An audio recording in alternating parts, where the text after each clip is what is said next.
नमस्कार, मैं हूं आपके साथ शुभांगी सिंह मिश्रा और आज का हमारा मुद्दा है आदिवासी बहाना, वोट पर निशाना। सबसे पहले देखिए स्पेशल रिपोर्ट और उसके बाद आज इसी पर करेंगे चर्चा।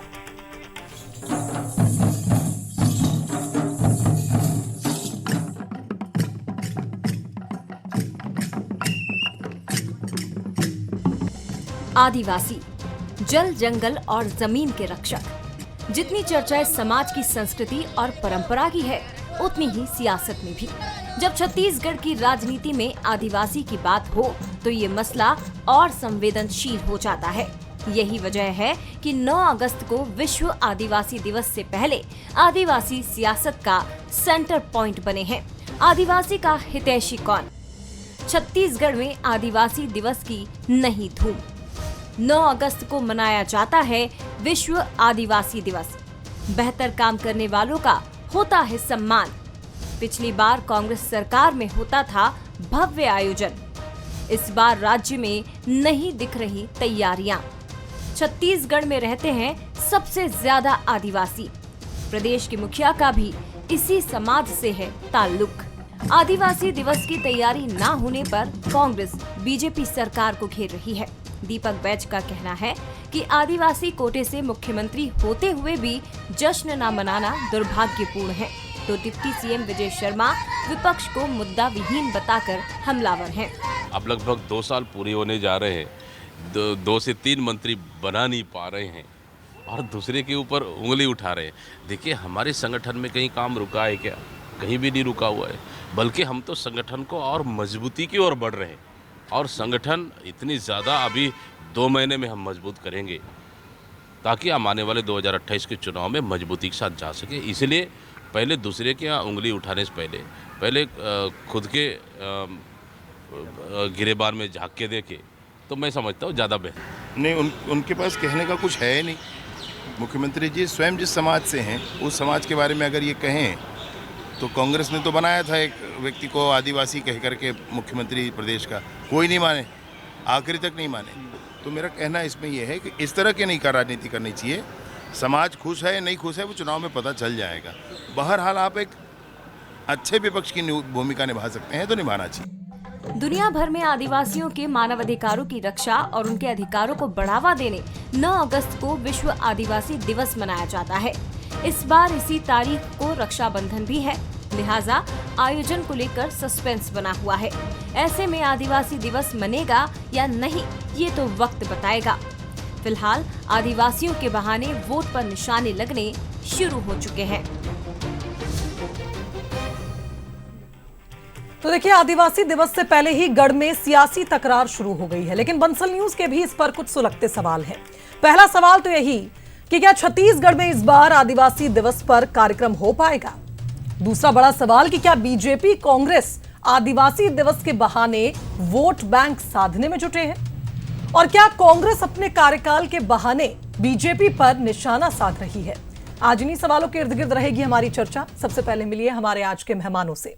हमारे साथ बीजेपी प्रवक्ता मुकेश शर्मा जी जुड़ रहे हैं इस चर्चा में। बहुत स्वागत है मुकेश जी आपका। कांग्रेस प्रवक्ता सुरेंद्र वर्मा और वरिष्ठ पत्रकार अनिरुद्ध दुबे हमारे साथ जुड़ रहे हैं। आप दोनों का भी स्वागत करती हूं। अनिरुद्ध जी, छत्तीसगढ़ यानी आदिवासियों का घर, 30% से ज्यादा जनसंख्या आदिवासियों की, लेकिन जंगल के रक्षकों के दिवस को लेकर इस तरह की तकरार कैसे देखते हैं आप?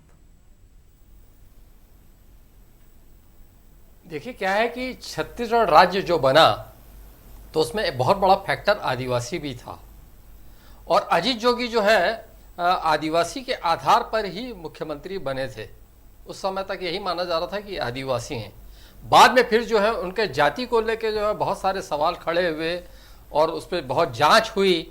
हालांकि नतीजा आज भी स्पष्ट नहीं है कि अजीत जोगी आदिवासी थे कि नहीं थे, क्योंकि उसमें अलग बहुत तरह की बातें सामने आती रही। लेकिन यह है कि वहाँ पे आदिवासी बहुल राज्य की जो बात थी। और एक चीज और मैं आपको कहना चाहूंगा कि छत्तीसगढ़ में सरगुजा संभाग और बस्तर संभाग दोनों आदिवासी बहुल संभाग रहे हैं जी। और बात छत्तीसगढ़ की नहीं, अविभाजित मध्य प्रदेश के समय में भी किसी की पार्टी की सरकार बनती थी तो उसमें यही सरगुजा और बस्तर के बहाने ही सरकार बनती थी। बहुत बड़ा फैक्टर होता है। अभी पिछले जो 2018 में भूपेश बघेल जी की जो सरकार बनी, जी, सरगुजा में 14 विधानसभा सीट थी, तो 14 में 14 जो है कांग्रेस जीती थी। बस्तर में 12 विधानसभा सीटें हैं, तो 12 में से 8 जो है कांग्रेस जीती थी। मतलब बहुत बड़ा कारण सरकार बनने का, जो मतलब इतने प्रचंड बहुमत से और इतने बड़े बहुमत से जो सरकार बनने का कारण था, तो आदिवासी था। बिल्कुल। और उसके बाद भी जो अगर कहीं चिंतन मनन भारतीय जनता पार्टी ने किया जब सरकार से हटने के बाद, तो फिर वही जो है वो चिंतन शिविर और चिंतन की जगह जो रही वो बस्तर रही। वो आदिवासी बहुल क्षेत्र जितने जो है इनके राष्ट्रीय महासचिव प्रभारी जो आते थे, तो सबसे पहले बस्तर जाते थे। और आज भी देख लीजिए कि अमित शाह जी जब भी आते हैं रायपुर, तो बस्तर जाने के लिए ही आते हैं जी। और जो सबसे बड़ा मुद्दा है कि जिसके लिए कह रहे हैं कि मार्च 2026 तक के जो नक्सलवाद मिटाना है, तो वो भी बस्तर में बस्तर से ही जुड़ा है। मतलब कुल मिला के जो है राजनीति कह लीजिए या फिर जो भी प्रमुख कारण कह लीजिए या केंद्र में जो भी रहा, वो आदिवासी बहुल क्षेत्र भी रहा। लेकिन निश्चित रूप से जो है आदिवासी, और एक चीज और बता रहा हूं, आज जो विष्णुदेव साय जी जो मुख्यमंत्री हैं हमारे, एक समय ऐसा था कि जब कांग्रेस की गवर्नमेंट थी तो प्रदेश भाजपा अध्यक्ष होते थे, और उस दिन बहुत बड़ा प्रश्न उठा था कि जिस दिन जब अध्यक्ष पद से हटे तो उस दिन विश्व आदिवासी दिवस था। तो कांग्रेस ने बहुत वहां पे जो है सुलगते हुए सवाल खड़े किए थे कि देखो भारतीय जनता पार्टी जो है आदिवासियों की क्या कद्र करती है। देख लीजिए कि आदिवासी दिवस के दिन ही विष्णुदेव साय जी को हटा दिया गया। लेकिन बाद में यह भी है कि मुख्यमंत्री भी वही बने। तो कुल मिला के देखिए दोनों पार्टी का अपना अपना नजरिया है। वो मुख्यमंत्री बने और कांग्रेस की सरकार थी तो विश्व आदिवासी दिवस जैसा, विश्व मतलब इंटरनेशनल आदिवासी फेस्टिवल हुआ। तो अपने अपने तरीके से दोनों ने महत्व देने की कोशिश की, लेकिन मामला फिर आज भी वही उलझा हुआ ही नजर आता है। बिल्कुल सही कहा अनिरुद्ध जी आपने। और आप देखिए एक फेस्टिवल का रूप तो दिया भूपेश सरकार ने 2019 में, जब इस कहा जाए आदिवासी महोत्सव की शुरुआत की। दिवस तो है ही, लेकिन उस पे होने वाले महोत्सव की शुरुआत की। लेकिन फिर अब भारतीय जनता पार्टी क्यों इस बार तैयारियां नहीं कर रही, इसका जवाब हम मुकेश जी से ही ले लेते हैं। मुकेश जी, क्या सिर्फ वोट बैंक के लिए आदिवासियों को पूछा जाता है? क्यों नहीं मना पा रहे इस बार आप आदिवासी दिवस? देखिए, भारतीय जनता पार्टी हमेशा से आदिवासियों के सम्मान को सबसे सर्वोपरि मान के चलती है। चाहे फिर आप देखें कि राष्ट्र के सबसे बड़े पद पे उड़ीसा की हमारी आदिवासी बहन द्रौपदी मुर्मू को बिठाने की बात हो, या फिर छत्तीसगढ़ के अंदर में भी मुख्यमंत्री के रूप में विष्णुदेव साय जी को बिठाना हो, तो कहीं ना कहीं भारतीय जनता पार्टी आदिवासियों का सम्मान को जानती है, आदिवासियों के हितों को जानती है। और हमारे कार्यक्रम में भी आप देखेंगे, और 1994 जब से आदिवासी दिवस, अंतर्राष्ट्रीय आदिवासी दिवस घोषित हुआ है, तब से लेके अभी तक पिछले वर्ष भी कवर्धा में, रायपुर में कार्यक्रम हुए, बड़े कार्यक्रम हुए। और अब कांग्रेस पार्टी के पास में कोई मुद्दा नहीं है, तो तैयारियों को लेके कहीं ना कहीं वो मुद्दा खोजने का कोशिश कर रहे हैं। लेकिन मैं आपको बता दूं, आदिवासियों के हितों का, आदिवासियों का सम्मान का भारतीय जनता पार्टी को पूरा ध्यान है। आदिवासी कल्याण मंत्रालय भी भारतीय जनता पार्टी ने ही बनाया है, अलग बजट का व्यवस्था हमने किया है।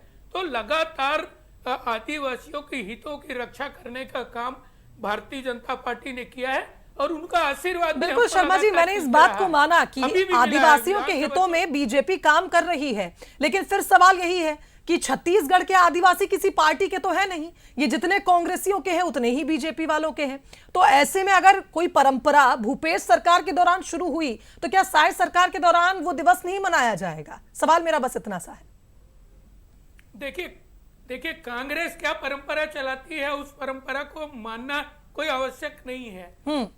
आदिवासियों के हितों की बात, आदिवासियों के सम्मान की बात, वो भारतीय जनता पार्टी भलीभांति जानती है, और उनका सम्मान, उनके हितों की रक्षा करना, ये भारतीय जनता पार्टी करते आई है। और अभी कार्यक्रम हुए नहीं है, तो उसको, उनकी तैयारी को लेके इस प्रकार से बात करना, तो कहीं ना कहीं ऐसा लगता है कि कांग्रेस मुद्दा विहीन हो चुकी है। चलिए ठीक है सुरेन जी, मुद्दा विहीन हो गए हैं आप। और वैसे भी देखिए 15 नवंबर को हमारे देश में जनजातीय गौरव दिवस मनाया ही जाता है, तो फिर आप उस दिन आदिवासियों के हित के बारे में उनके लिए क्यों नहीं महोत्सव बना लेते? अनिरुद्ध दुबे जी वरिष्ठ पत्रकार हैं, ये इस बात के गवाह हैं कि कांग्रेस की सरकार थी तो छत्तीसगढ़ की प्रथा, परंपरा, रीति रिवाज, तीज त्योहारों को बृहद स्तर पर सरकारी आयोजन करके मनाने की एक परंपरा शुरू हुई। विश्व आदिवासी दिवस 3 दिन का मनाया जाता था। दुनिया भर के देशों से आदिवासी समाज के प्रतिनिधि आया करते थे, नृतक दल आया करता था, बड़ा आयोजन होता था। भारतीय जनता पार्टी की सरकार आने के बाद ये तो बिहार दिवस मनाए, कोई समस्या नहीं है। ये नवाखाई की छुट्टी भी दे दिए, वहाँ तक भी सही है। लेकिन आराध्य देवी हमारी बमलेश्वरी है, माता महामाया है, दंतेश्वरी मैया है। हर गांव में शीतला और महामाया को पूजा जाता है। नवरात्रि के दौरान जो अष्टमी की छुट्टी होती है, इस सनातन द्रोही सरकार ने उसको भी खत्म किया है।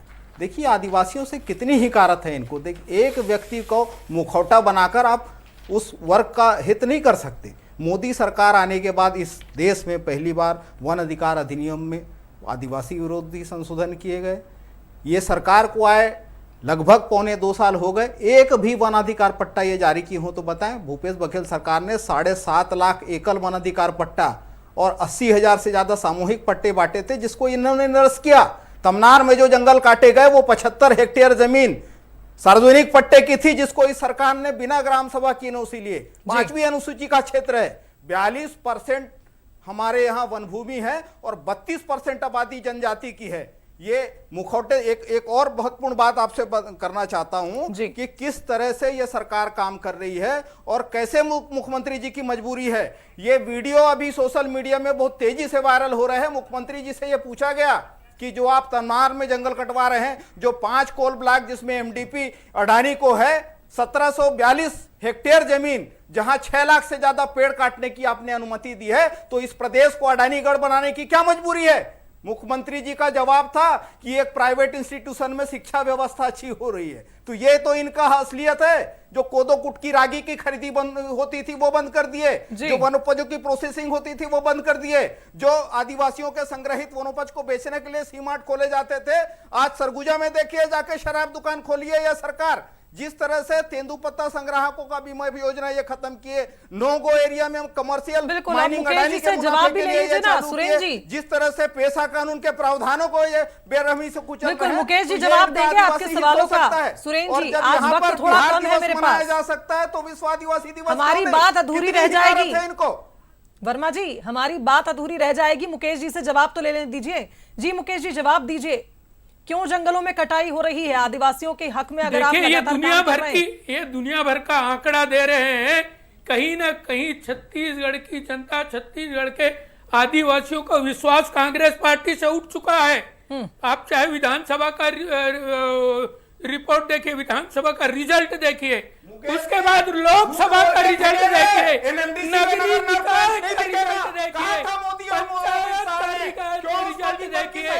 इस प्रदेश की जनता का विश्वास हो चुका है कांग्रेस पार्टी को। अब कोई मुद्दा नहीं दिख रहा है। ये दुनिया भर का सुरेंद्र जी, मुकेश जी ऐसे तो कुछ भी समझ में नहीं आएगा। कांग्रेस पार्टी के पास कोई मुद्दा अडानी के हाथ में है। अडानी की गाय आदिवासी क्षेत्रों में ये नारा लग रहा है, चाहे वो बस्तर हो चाहे सरगुजा हो। अडानी के मुनाफे के लिए छत्तीसगढ़ की लगातार हाथ से संसाधन हताश और निराश है, जा रहे हैं। हताश और निराश कांग्रेस पार्टी को अब कोई मुद्दा नजर नहीं आ रहा है। चलिए यानी कुल मिलाकर ये कहा जाए आप दोनों ही दल ये दावा कर रहे हैं कि आप आदिवासी हितैषी हैं। फिर सवाल ये है कि आखिर एक साथ मिलकर क्यों नहीं आदिवासी दिवस मना पा रहे हैं? अनिरुद्ध दुबे जी, सम्मान की बात है आदिवासियों की, बीजेपी और कांग्रेस तो आर पार है, इनका तो कहना है हम ज्यादा हितैषी हैं। फिर दिक्कत कहां आ रही है? दोनों हितैषी हैं तो एक साथ मनाइए 9 तारीख को आदिवासी दिवस। देखिए क्या है कि छत्तीसगढ़ में जो है पुरातन काल से ऐसी कई सारी परंपराएं हैं कि जिसको जो है हर वर्ग मनाता है और राजनीतिक पार्टियां भी दोनों मनाती हैं अपने अपने स्तर पे। बहुत डिटेल पे नहीं जाऊंगा, लेकिन सवाल आदिवासी का है तो अपना अपना तरीके से देखिए, मैंने पहले भी कहा कि अलग अलग फैक्टर और अलग अलग दृष्टिकोण को लेकर दोनों जो है आगे बढ़ते रहे। और आप ये भी देखिए कि छत्तीसगढ़ राज्य बनने के बाद जब जितने भी मंत्रिमंडल रहे, चाहे जोगी जी का शासनकाल हो या 3 बार का डॉक्टर रमन सिंह जी का शासनकाल हो, भूपेश जी का शासनकाल हो और अभी विष्णुदेव जी का शासनकाल का जी, संतुलन बनाए रखने के लिए सरगुजा और बस्तर तरफ से मंत्री जरूर लिए जाते हैं।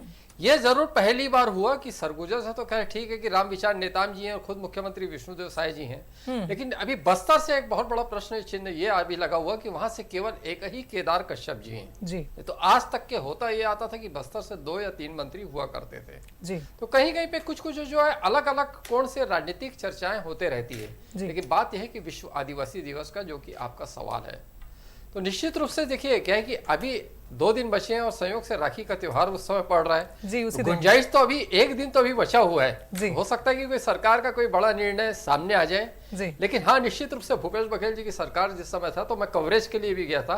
विश्व आदिवासी दिवस तो अपने आप में अनूठा तो था जिसकी और उसकी सराहना जो है मतलब दलगत राजनीति से उठते हुए बहुत सारे और फिर लोगों ने अनिरुद्ध की थी। जी ये बात भी है, अगर आपका राज्य आदिवासी बाहुल्य है तो आपकी ओर सबकी नजर टिकी रहती है, पूरे विश्व की नजर होगी कि छत्तीसगढ़ में कैसा आयोजन हो रहा है, क्योंकि ये आदिवासी तो छत्तीसगढ़ की जान है। लेकिन अब देखना होगा कि शायद सरकार की ओर से इस बार आदिवासी दिवस कैसे मनाया जाता है। आप तीनों का बहुत शुक्रिया हमारे साथ इस चर्चा में जुड़ने के लिए। इसी के साथ हम आज का मुद्दा में आज हमारे दर्शकों से रूबरू करते वक्त इस बात को तो समझ गए हैं कि आदिवासी हितैषी दोनों ही राजनीतिक दल बनना चाहते हैं, लेकिन क्या इस बार आदिवासी दिवस छत्तीसगढ़ में मनेगा, ये बड़ा सवाल है। इसी के साथ मुझे दीजिए इजाजत, देखते रहिए बंसल न्यूज। नमस्कार।